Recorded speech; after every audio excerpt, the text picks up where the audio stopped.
আসসালামু আলাইকুম।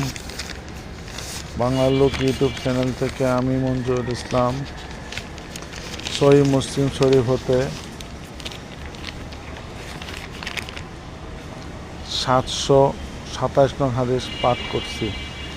সহিহ মুসলিম শরীফের চতুর্থ অধ্যায় হলো নামাজ পর্ব। আজান এর সূচনা নিয়ে এই হাদিসটি।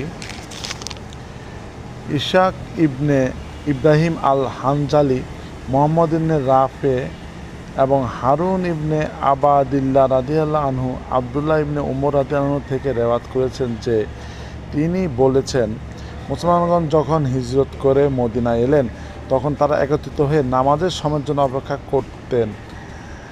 নামাজের জন্য আহ্বান করার কোনো ব্যবস্থা ছিল না। একদা তারা এই বিষয় নিয়ে আলাপ আলোচনা শুরু করলেন। কেউ কেউ প্রস্তাব দিলেন যে খ্রিস্টানদের ন্যায় শঙ্খ বাজানোর রীতি গ্রহণ করা হোক। কেউ বললেন যে ইহুদিদের ন্যায় সিঙ্গা ফুঁকবার ব্যবস্থা করা হোক। উমর রাদিয়াল্লাহু আনহু বললেন, নামাজে ডাকার জন্য একজন লোক পাঠানোর বার নিয়ম করা হোক।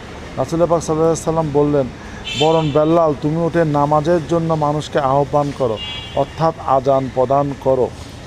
আল্লাহ পাক আমাদের সকলকে উক্ত হাদিস বোঝার তৌফিক দেন। প্রিয় মুসলমান ভাই বোনেরা, আজান হলো নামাজের ডাক, যা আপনার জন্য কল্যাণকর ও মঙ্গলজনক।